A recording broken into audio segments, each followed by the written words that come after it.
Tomasa, Sobat Marsalsa Podcast yang dikasihi Tuhan dan yang dikasihi oleh para narasumber hari ini. Kita bertemu lagi di sermon untuk tanggal 17 September 2023 dan masih dalam nuansa, kalau di GKW masih dalam nuansa lop-lop ya. Jadi hari ini kita akan belajar lagi tentang firman Tuhan dan narasumber kita sudah mempersiapkan diri dengan luar biasa. Tapi sebelumnya ya kita akan berdoa dulu yang dibawakan oleh pendeta Adrian. Mari kita berdoa. Kembali kami mengucap syukur kepadamu Tuhan untuk kesempatan yang baik ini. Tuhan telah memberi kami hikmat, biarlah kami mempergunakan hikmat tersebut untuk menggali lebih dalam isi dari firman-Mu, sehingga kami yang menjadi narasumber yang mewartakan firman-Mu juga terberkati. Demikian pula Tuhan, seluruh orang-orang yang menyaksikan, somasa yang menyaksikan juga terberkati oleh karena firman Tuhan yang disaksikan melalui channel YouTube ini. Terima kasih ya Bapa, kami mulai sermon ini, biarlah Tuhan yang menyertai kami. Amin. Amin. Baik, somasa yang dikasihi Tuhan, hari ini kita akan belajar firman Tuhan. Di dalam sermon ini diambil dari surat Rasul Paulus kepada jemaat di Korintus pada pasal yang keempat, dimulai dari ayat yang pertama sampai dengan ayat yang kelima. Saya akan bacakan untuk kita semuanya.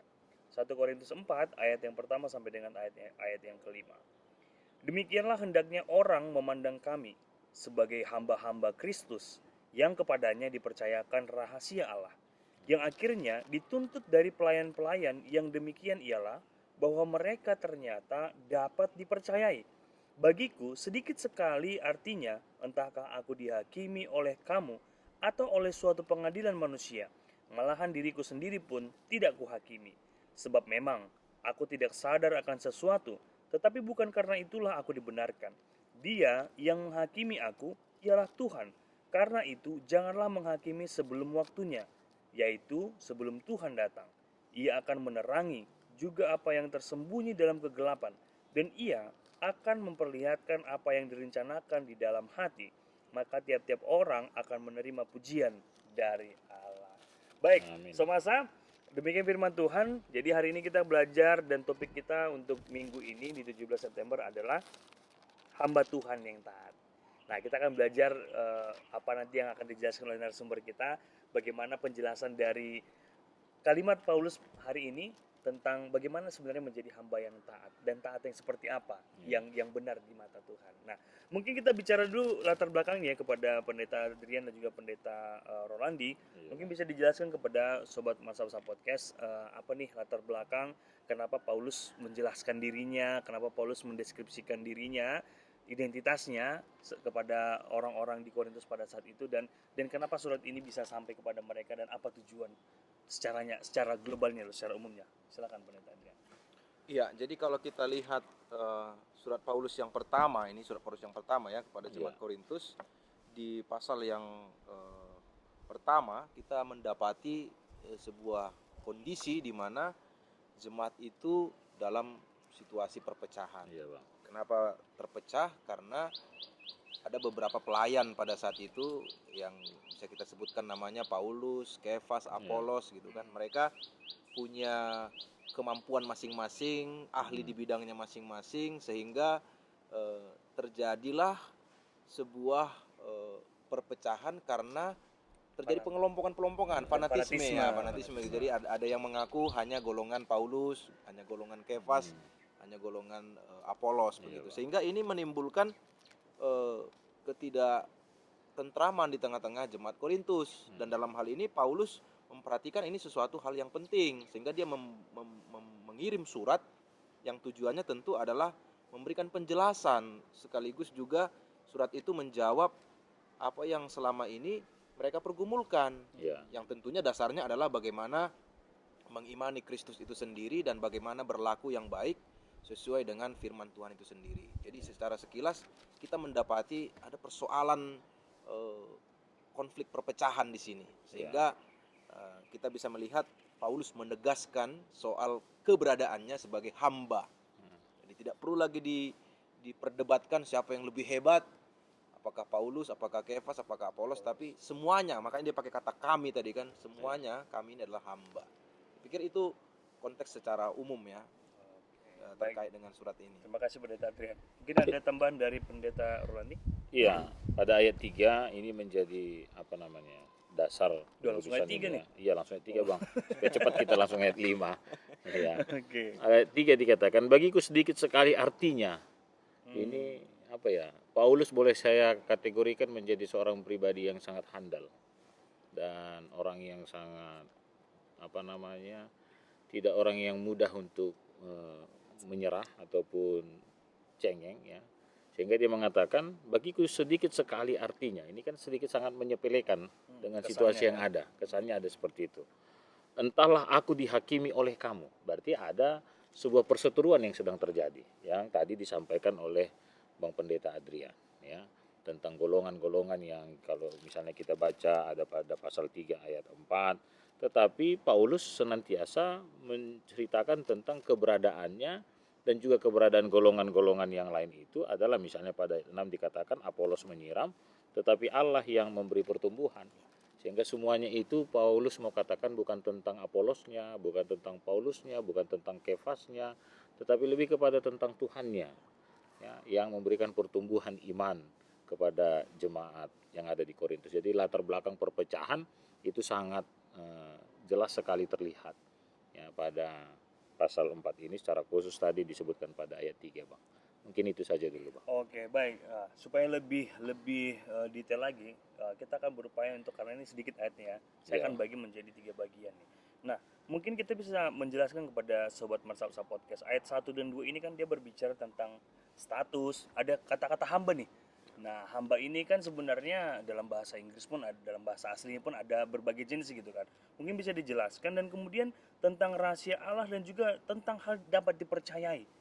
Nah, ini kan satu hal yang sebenarnya secara harafiah ya, seorang hamba memang harus bisa dipercayai. Kalau nggak dipercaya ya ganti hambanya gitu kan. Nah, mungkin di ayat 1 dan 2 ini bagaimana menurut Abang Pendeta sekalian? Mungkin dari Bang Rolandi dulu gimana? Dari ayat 1 dan ayat 2 ini. Iya, perkataan kata hamba ini ya.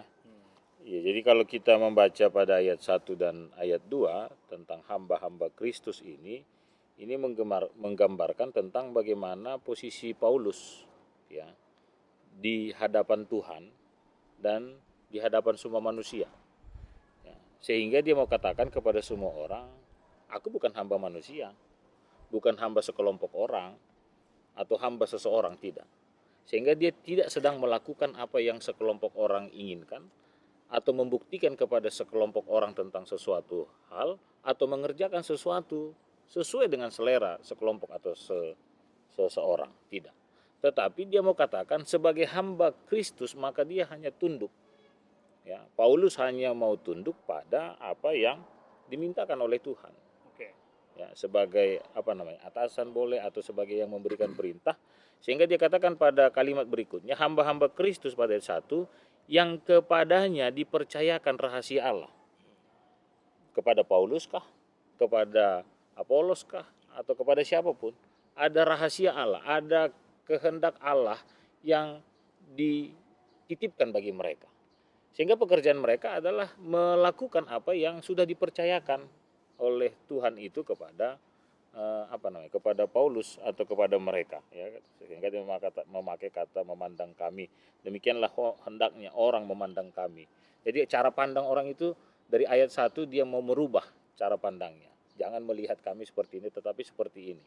Seperti ini tadi adalah dia adalah hamba Kristus, itu yang pertama. Yang kedua, maka sebagai hamba Kristus dia melakukan apa yang dikehendaki oleh Kristus ya. Itu yang mungkin poin pertama yang harus saya sampaikan. Oke, bagaimana kalau menurut Pendeta Adrian terkait tentang hamba tadi dan juga tentang kesetiaan dan dapat dipercaya tadi?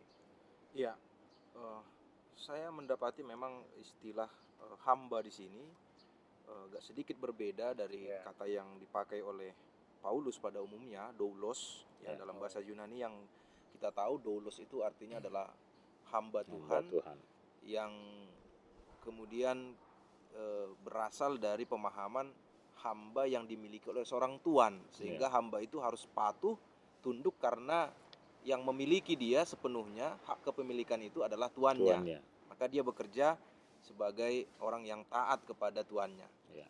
Itu makanya Paulus bilang, hai budak-budak patuhilah tuanmu, itu katanya di suratnya juga kan. Tapi yang saya lihat di sini Paulus memakai kata huperetes. Huperetes. Oke, Huperetes. huperetes ya. Huperetes sobat-sobat. artinya itu juga adalah hamba, tetapi yang eh, dipakai pada saat itu untuk menunjuk kepada orang-orang yang bekerja di kapal. Ya. Jadi di kapal itu ada disebut dengan pendayung kapal, dan mereka yang disebut dengan huperetes atau hamba yang Penggeraknya. bekerja sebagai pendayung kapal itu, Hmm. sehingga apa yang disuruhkan kepada mereka, diperintahkan kepada mereka adalah mendayung. Ya. Jadi kemana kemudinya, kemana nahkodanya itu mengarahkan kemudinya, kesitulah mereka mengikuti. Ya, artinya mereka tetap seperti pemahaman Doulos tadi, setia kepada yang memberikan perintah begitu. Jadi dari sini kita bisa melihat bahwa Paulus berkata bahwa kami ini adalah orang-orang yang diperintah, orang-orang yang mendapatkan kepercayaan. Sehingga apa yang kami lakukan ini adalah melakukan apa yang disuruh oleh nahkoda kami. Siapa Ya. nahkoda kami? Adalah Kristus itu sendiri. Ya. Jadi Betul. itulah batasan pengertian hamba itu tadi. Ya. Suruhan begitu ya. Budak. Artinya bukan sesuatu yang negatif, tetapi sesuatu yang justru positif, bahwa dia melakukan apa yang dikehendaki oleh tuannya. Ya. Dan itu berpengaruh kepada dia juga. Dia kan juga. gitu kan. Jadi Oke. artinya Paulus mau katakan kami ini. Siapa kami ini? Tadi Paulus, Kefas, Apolos, kami ini adalah pelayan-pelayan Tuhan, huperetes yang sudah Tuhan percayakan. Ya. Maka yang bisa kami lakukan adalah apakah kami orang yang berintegritas, dapat Ya. dipercaya. Ya, kalau kita nggak dapat dipercaya, tentu tidak akan dipekerjakan. Ya. Tapi karena kami orang-orang yang teruji dapat dipercaya, maka dipercayakanlah kepada kami tugas-tugas penting tadi itu yang terkait dengan misteri tadi. Ya. Apa itu misteri? Ya, pekerjaan yang disampaikan kepada khusus kepada Paulus yang akan disingkapkan. Pekerjaan-pekerjaan seperti menanam, ya, menuai, Allah yang memberikan pertumbuhan tadi itu, pekerjaan-pekerjaan itulah yang disebutkan dalam misteri Allah tadi. Oke. Jadi saya mendapati Paulus itu mau menegaskan siapa mereka supaya tadi menghilangkan stigma-stigma membanding-bandingkan tadi. Aku lebih ke golongan Apolos, aku lebih ke golongan Paulus. Paulus bilang, ya kami ini adalah hamba-hamba. Jadi semuanya kami ini sudah dipercayakan. Jadi nggak perlu ada perselisihan gara-gara kami. Sedangkan Paulus dengan Apolos atau dengan Kefas sekalipun tidak ada perselisihan.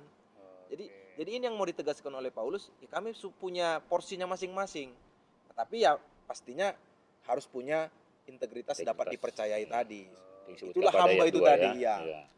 Baik, jadi ada informasi baru ya, sobat-sobat Marsapsa Podcast, bahwasanya ada istilah doulos dan ada istilah huperetes tadi dalam bahasa Yunaninya. Jadi ada makna tertentu. Jadi Paulus mau menjelaskan kepada jemaat di Korintus, tidak ada sebenarnya bedanya mereka, mungkin cara penyampaian dan metode yang berbeda, tapi yang menjadi sentralnya selalu Yesus gitu ya. Nah, jadi kata-kata pistos yang ada di dalam ayat 2 itu sebenarnya menunjukkan bahwasanya ya memang mereka layak dipercaya karena ada sesuatu yang sudah mereka kerjakan begitu ya. Bukan hanya omongan belaka, bukan hanya cuap-cuap sekedar gitu aja, tapi ada landasan berpikirnya dan ada pengalaman dengan Kristusnya. Nah, baik, kita lanjut kepada bagian yang kedua nih ya. Bagian kedua ini saya bagi di dalam ayat ketiga dan ayat keempat.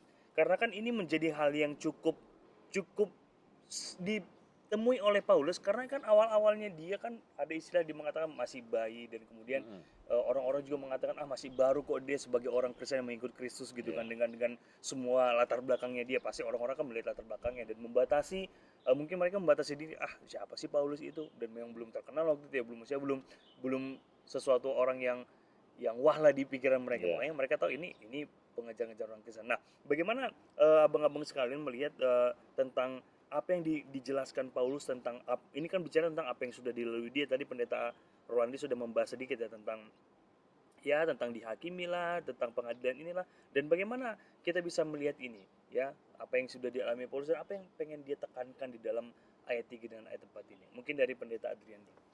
Ya, jadi di ayat 3 dan ayat 4 ini kan terjadi oleh karena latar belakang yang sudah kita sebutkan tadi, sehingga kecenderungannya adalah jemaat itu suka menghakimi. Yang maksud seperti yang pendeta Rim bilang tadi, bahwa Paulus itu masih bayi, masih baru Kristen, sehingga gampang sekali bagi mereka untuk mendiskreditkan orang lain. Sedangkan Paulus berkata bahwa aku sedikit sekali, artinya entahkah aku dihakimi oleh kamu atau oleh pengadilan manusia, malahan diriku sendiri pun tidak kuhakimi. Ya. Jadi Paulus justru mau mengarahkan orang-orang Korintus itu supaya jangan bertindak sebagai hakim. Ya. Biarlah Allah yang sebagai hakim. Jadi kalaupun masa lalunya Paulus ada, yang lain-lain juga mungkin ada, tapi Tuhan tidak memandang itu. Tuhan sudah mempercayakan itu kepada Paulus. Ya tentunya Paulus sendiri pun mempertanggungjawabkan kepercayaan itu dengan menjadi orang yang dapat dipercaya, hamba yang dapat dipercaya tadi. Lalu di ayat 4 tadi, dia juga merasa bukan orang yang benar. Dia itu dibenarkan oleh Tuhan. Dia sendiri tidak bisa mengatakan bahwa aku sudah menjadi rasul, maka aku jadi benar begitu. Tapi dia mau katakan bahwa statusku yang sekarang ini pun ya karena aku sendiri yang dibenarkan oleh Tuhan.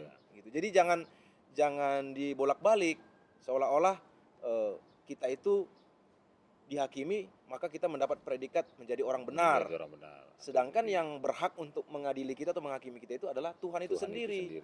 Jadi Paulus sendiri pun lantas melihat, ya aku nggak mungkin jadi orang benar kalau bukan Allah itu sendiri yang membenarkan aku. Gitu. Jadi istilah ini juga berkaitan dengan konteks perselisihan tadi, supaya jangan terjebak jemaat itu dengan hal-hal yang mudah sekali terpancing untuk menghakimi orang lain. Karena kan tadi ada perseteruan kelompok-kelompok ini. Mereka menghakimi yang satu ini salah, menghakimi yang ini kurang tepat. Ini juga kurang cocok. Kurangnya, Selalu melihat yang kurangnya. Sehingga kecenderungan untuk saling menghakimi itu ada di tengah-tengah jemaat Korintus. Ya, dan memang juga sebenarnya Paulus juga sering mengalami pengadilan manusia ya. Masuk penjara juga gitu. Bahkan penulisan surat Korintus pun kita tahu bahwasanya dia sudah di Korintus kan pada saat itu. Nah, Bang Roni gimana? Ada tambahan terkait dengan 2 ayat ini, Bang? Iya, saya kembali ingin menegaskan bercerita tentang Paulus yang punya karakter yang sangat kuat sekali, sehingga dia tidak secara ragu untuk menyampaikan sebuah pesan yang benar dan sebuah pesan yang salah. Sebuah pesan yang benar dan kesan yang salah. Kenapa seperti itu? Karena akhirnya semua orang kan sedang menangkap dengan kesannya masing-masing. Seperti kata Bang Adrian tadi, dia melihat Kefas kurangnya di sini, golongan ini kurangnya di sana, Paulus kurangnya di sini, ya. Sehingga pesan yang disampaikan oleh Paulus, kalau kita baca juga pada ayat sebelumnya, ya, disebutkan pada ayat 19 pasal 3, karena hikmat dunia ini adalah kebodohan bagi Allah. Sebab ada tertulis, ia yang menangkap orang berhikmat dalam kecerdikannya, dan di tempat lain, Tuhan mengetahui rancangan-rancangan orang berhikmat, sesungguhnya semuanya sia-sia belaka. Jadi ada kesan yang selalu salah dilihat oleh Paulus saat manusia melihat dari kacamatanya sendiri. Tetapi Paulus senantiasa melihat dari kacamata Tuhan, sesuai dengan apa yang dia alami dalam kebersamaannya di dalam Tuhan. Dan karakter manusia yang selalu mencari salah tadi, ternyata bukan sekarang aja Bang ya. Tapi kitab Korintus menuliskannya, saya baca juga tadi dalam kitab Roma juga disebutkan pada Roma 14 ayat 4, siapakah kamu sehingga kamu menghakimi hamba orang lain, entahlah ia berdiri, entahkah ia jatuh, itu adalah urusan Tuhannya sendiri, tetapi ia akan tetap berdiri karena Tuhan berkuasa menjaga dia terus berdiri. Jadi memang Paulus ingin memberikan pesan itu bagi semua orang. Jadi jangan terjebak pada kesannya manusia atau orang-orang yang ada di sekitar kita sebagai seorang hamba. Kalau tadi dijelaskan oleh Bang Adrian, yang penting kita kerjakan terus apa yang sudah dipercayai bagi kita, tanpa harus mengalami sebuah gangguan ataupun menjadi sebuah masalah dalam berpikir kita dan akhirnya menjadi masalah dalam berperilaku kita. Mungkin itu Bang Pendeta. Oke, baik. Jadi sebenarnya ketika Paulus mengatakan ya di bagian terakhir ayat 4 itu, jadi saya teringat nih, kan dia berbicara tentang dia yang menghakimi aku, gitu kan, ialah Tuhan. Karena kita harus tahu juga latar belakangnya Paulus ya, bagaimana ketika dia dalam perjalanan ke Damsyik yang sudah bawa rombongan nih, ternyata berjumpa dengan Yesus, bahkan memanggil, dan akhirnya dia buta selama 3 hari, dan akhirnya dengan segala prosesnya akhirnya Ananias dijumpai Tuhan, Ananias yang menyembuhkan, dan disitu mulai ada pertobatan yang luar biasa gitu kan. Jadi dia sudah mengalami secara real penghakiman Tuhan itu, dan bagaimana Tuhan bertanya, kenapa engkau menganiaya aku. Menurut saya itu jadi sebuah titik balik dari seorang Paulus. Nah, kita masuk nih ke bagian yang terakhir nih, di ayat yang kelima nih. Ini kan udah masuk pesannya, dan bahkan ini udah jadi kayak sebuah advice ataupun nasihat kepada orang-orang di Korintus gitu kan. Walaupun jadi dia ada dudukannya, dia di awal dia menjelaskan tentang dirinya dan orang-orang, dan kata kami tadi dijelaskan pendeta Adrian tentang Kefas dan Apolos, dan kemudian dia menjelaskan tentang dirinya dalam proses dia dihakimi dan tidak dipercaya oleh orang lain, dan kemudian di ayat kelima dia langsung memberikan nasihat nih. Nah, gimana menurut abang-abang sekalian, di ayat kelima ini apa nih hal-hal yang pengen lebih ditekankan lagi oleh seorang Paulus kepada kehidupan jemaat yang kan sedang dalam bertumbuh juga ini kan gitu, yang masih masih memulai dan juga masih gampang sekali terombang-ambing, bahkan kalau berbeda yang menyampaikannya kayak seperti tadi kita bahas, beda-beda juga lagi pemahaman mereka gitu Ya. kan, timbul fanatisme dan juga yang lainnya. Gimana dari Bang Pendeta Bang Rolani dulu deh. Dari aku dulu Bang ya. Oke. Ya. Ayat 5 ini menjadi sebuah penegasan juga bagi kita. Kalau tadi Bang Pendeta Rim juga mengajak kita untuk memberikan sebuah pesan ya dalam surat ini, maka jangan ada sebuah kesan bagi kita setiap somasa ataupun pembaca untuk melihat tentang keberadaan diri kita, dan cerminannya itu bukan kepada Tuhan tetapi kepada diri kita sendiri. Ya, kepada diri kita sendiri, sehingga akhirnya kita terjebak untuk menghakimi orang lain karena tidak sesuai dengan diri kita. Menghakimi diri kita juga karena tidak sesuai dengan orang lain. Nah, jadi itu sering sekali menjadi bolak-balik dalam kehidupan kita. Kita merasa tidak benar karena apa kata orang, orang menjadi tidak benar karena apa kata kita. Sehingga cerminan itu Paulus mau katakan kepada kita juga somasa tentang bagaimana kita mengajak itu semua atau mengarahkan itu semua berpusat kepada Tuhan, berpusat kepada Tuannya. Jadi bukan bagian kita untuk menghakimi orang lain, tetapi itu menjadi bagian Tuhan misalnya. Dan juga akhirnya kebenaran itu bukan tentang kebenaran kita, tetapi tentang kebenaran Tuhan. Kalau pada ayat 5 dikatakan, karena itu janganlah menghakimi sebelum waktunya, sebelum Tuhan datang. Ya. Ini apakah tentang hari penghakiman yang kedua? Ya. Dan dikatakan pada ayat berikutnya, ia akan menerangi juga apa yang tersembunyi dalam kegelapan. Kalau kita baca pada pasal 3 ayat 14 dikatakan, jika pekerjaan yang dibangun seseorang tahan uji, ia akan mendapat upahnya, mendapat upah.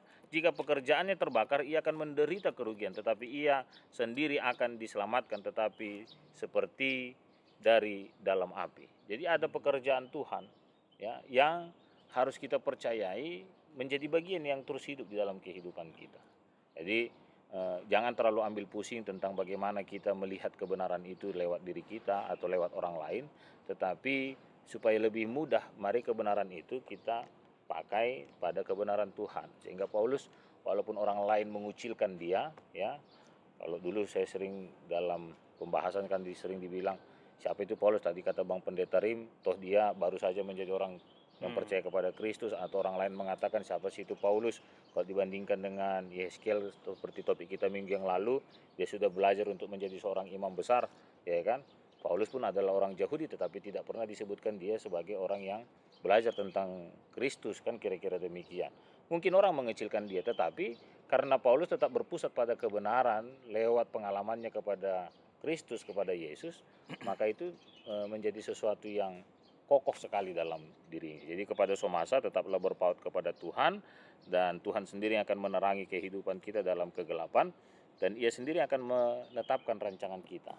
Jadi kata hamba tadi yang disebutkan oleh Bang Pendeta Adrian, percayai saja, lakukan saja. Tentang arahnya mau kemana, yaitu silakan saja Tuhan yang menjadi nakoda dalam kehidupan somasa. Tentang bagian kita adalah melakukan segala kehidupan kita seturut dengan apa yang Tuhan mau. Arahnya mau kemana, silakan saja Tuhan yang ngatur bagi kita. Mungkin itu Bang Pendeta Adrian. Oke, dari Bang Pendeta Adrian. Ya, saya menambahkan sedikit lagi soal waktu itu tadi. Saya membayangkan memang Paulus menghadapi situasi di mana golongan-golongan yang sudah sempat terbentuk ini harus diberikan pemahaman bahwa menghakimi orang lain itu tidak boleh, merasa benar sendiri, merasa lebih berhikmat sehingga boleh menyalahkan orang lain atau menganggap orang lain lebih rendah. Itu yang mau Paulus beri pencerahan di situ. Maka dia pakai kata waktu di sini, mau mengatakan bahwa akan tiba saatnya nanti kita akan dihakimi sesuai dengan perbuatan-perbuatan kita. Jadi sejauh kita taat kepada Tuhan, selagi kita menjadi hamba yang taat, selagi kita menjadi pelayannya yang setia tadi itu, ya kita lakukan apa yang dibebankan kepada kita. Dibebankan oleh Ya. yang Misalnya dipercayai kalau ya. kepada hamba tadi seperti Paulus tadi sudah dipercayakan kepada mereka tugas-tugas rahasia dari Allah ya, hal-hal yang berharga, memberitakan kabar baik tentang Kristus. Nah, kepada kita juga yang lain-lain juga diberikan Pasti ada ya. tanggung jawab, tugas begitu untuk dilakukan dengan tanpa harus menilai, menghakimi yang dilakukan oleh orang lain itu tidak baik. Mungkin metodenya berbeda, tetapi biarlah Tuhan yang domainnya Tuhan untuk menghakimi itu. Gitu. Dia pakai istilah itu supaya jangan sampai ada orang yang merasa benar sendiri lalu dipuji. Ya. Dan orang yang dianggap salah ini kemudian dicemooh. Nah, biarlah itu semua yang menentukan adalah Tuhan. bagiannya Tuhan. Itu Paulus mau katakan. Oke, baik. Jadi sebenarnya ini nasihat yang disampaikan Paulus adalah berbicara tentang perspektif ya, mengubah perspektif orang pada saat itu, dan dia menekankan tentang, kita kembali lagi nih kepada topik topik mingguan kita tentang hamba yang taat kan begitu. Nah, Paulus menunjukkan tentang dirinya, ketaatannya dengan latar belakangnya, dan kalau misalnya kita ambil nih sebagai closing statementnya nih dengan topik hamba Tuhan yang taat gitu kan. Gimana kira-kira yang mau kita sampaikan kepada jemaat ataupun sobat Marsa Usaha Podcast terkait dengan pemahaman hamba yang taat itu. Tadi kan kita udah lihat bagaimana Paulusnya, bagaimana orang Korintusnya. Nah, coba kita anggap ini Somasa ini adalah orang Korintus pada saat itu, dan dalam konteks sekarang bagaimana sebenarnya kita harus menjelaskan, mendeskripsikan pemahaman hamba yang taat itu. Siapa dulu nih abang-abang sekalian yang sebagai Bang Adrian dulu yang Len. closing statement ya. Silakan Bang Adrian. Oke, closing statement ya. Saya punya 3 poin Pendeta Rim. Yang pertama adalah kita harus menjadi uperetes tadi, hamba yang Uperetes. taat. Artinya bagi kita semua yang sudah diberikan tanggung jawab iman kepada dari Tuhan, siapapun kita sudah diberikan tanggung jawab dan status kita adalah hamba Tuhan. Ya. Hamba artinya yang tunduk pada apa yang diperintahkan kepada Oleh kita. Tuhan. Nah, tentu yang memerintah kita adalah Yesus Kristus, Tuhan itu sendiri. Sehingga yang harus kita lakukan adalah menjadi hamba yang taat. Ya. Nah, yang taat ini kan dijelaskan tadi dengan begitu bagus oleh Paulus. Ya, salah satu yang tampak adalah dapat dipercaya. Kalau hamba itu sudah mengkhianati Tuhannya, dia tidak akan bekerja lagi di situ. Jadi kalau kita sudah dipercayakan sesuatu hal yang menjadi rahasia Tuhan untuk kita sampaikan, itu harus kita lakukan dengan sebaik-baik mungkin. Itu poin yang pertama. Lalu poin yang kedua adalah kita tidak boleh menghakimi orang lain, apalagi kita menganggap orang lain itu rendah, hanya gara-gara kita melihat kekurangan orang lain. Maka kita tempatkanlah diri kita sebagai orang yang melakukan segala sesuatunya yang sudah dipercayakan kepada kita. Apa yang dipercayakan kepada orang lain tidak perlu kita nilai, oh, ini kurang bagus, ini. Mungkin dalam konteks yang berbeda, oke, kita perlu evaluasi, itu konteks yang berbeda. Tapi konteks dari Paulus ini jangan sampai merendahkan orang lain karena ketidaksukaan begitu kan. Biarlah apa yang terjadi pada dirinya di masa lalu atau di masa kini itu sudah ditentukan oleh Allah itu sendiri gitu. Lalu yang terakhir adalah saya tertarik sekali dengan karakternya Paulus ini. Paulus ini tidak pernah mau mencuri kemuliaan Tuhan. Dia bilang, biarlah aku memperoleh pujian dari Tuhan. Kalaupun manusia nggak memuji aku, bagiku nggak masalah. Karena yang berhak mendapat pujian itu hanya Tuhan. Dan kalaupun Tuhan memberikan aku pujian, biarlah Tuhan yang menentukan gitu. Jadi banyak sekarang saya perhatikan ya pengkhotbah atau bahkan jemaat itu sendiri mencoba untuk mencuri kemuliaan Tuhan. Misalnya kalau pengkhotbah, dia bukan menceritakan kebaikan Kristus, dia justru berfokus kepada dirinya begitu kan. Atau kepada jemaat yang ketika bernyanyi dia hanya ingin tampilnya saja, dia ingin menampilkan suaranya yang bagus atau pakaiannya. Itu kan sudah mencuri kemuliaan Tuhan. Tapi biarlah yang kita lakukan itu adalah untuk memuji Tuhan, untuk memuliakan Dia begitu. Seperti hamba yang tugasnya memang adalah memuliakan Tuhan. Gitu. Itu poin dari saya. Oke, baik, silakan Bang Rolandi. Iya, yang saya mau sampaikan hanya sedikit saja. Tadi sudah banyak disampaikan oleh Bang Pendeta Adrian. Lakukan saja apa yang menjadi bagian kita sebagai seorang hamba, dan yang lainnya itu biarkan saja menjadi urusan Tuhan. Ya, itu yang pertama. Yang kedua, dan saat kita melakukan pekerjaan kita jelas dasarnya apa. Kalau pada ayat pasal 3 disebutkan landasannya adalah Kristus Yesus. Tidak ada yang lain, bukan orang lain, bukan sekelompok, tapi Kristus. Yang ketiga, dalam kita melakukan hal itu, saya kembali ingin mengulangi yang disebutkan oleh Pendeta Adrian, akhirnya kita tetap menjadi pribadi yang memuliakan Tuhan. Segala hormat dan kemuliaan kita kembalikan kepada Tuhan.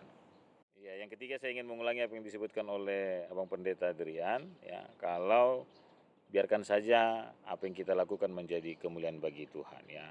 Sehingga segala sesuatunya kita kembalikan menjadi hormat dan kemuliaan bagi nama Tuhan. Mungkin itu saja, Bang. Oke, baik Sobat Marsalsa Podcast. Jadi hari ini kita sudah banyak belajar tentang bagaimana hamba yang taat, dan kita sudah punya contoh realnya bahwasanya Paulus, Kefas, dan Apolos itu adalah hamba yang taat, yang mereka tidak mencuri kemuliaan Tuhan, tapi mereka justru mengajarkan kepada jemaatnya, kepada jemaat di Korintus, supaya fokusnya mereka adalah kepada Kristus. Jangan berselisih karena siapa pengajarnya, tapi berfokuslah kepada inti dari pengajaran itu, tentang menjadi hamba yang taat juga. Menjadi hamba yang taat adalah hamba yang mau belajar dan yang mau menghidupi firman itu, dan yang juga mau di dalam persekutuannya saling mengingatkan satu sama lain, dan melalui persekutuan itu mereka semakin bertumbuh di dalam Tuhan. Nah, surat Paulus ini juga sampai kepada kita, dan kiranya apa yang sudah dibahas hari ini menjadi kekuatan juga bagi sobat-sobat Marsalsa Podcast. Baik, terima kasih untuk narasumber kami yang dikasihi Tuhan. Dan sebelum kita mengakhiri di masa bersermon 17 September 2023 ini, doa dipersembahkan kepada Bang Rolandi. Kita berdoa, kami bersyukur buat kesempatan yang Tuhan berikan bagi kami untuk belajar bersama, dan biarlah kiranya apa yang Tuhan firmankan menjadi kehidupan yang baru, semangat baru bagi kami, dan pemahaman kami boleh semakin melekat di dalam kasih dan kuasa Tuhan. Terima kasih Tuhan Yesus, dalam Kristus Yesus kami berdoa. Amin. Amin. Sampai bertemu kembali, sobat-sobat Marsalsa Podcast. Dadah.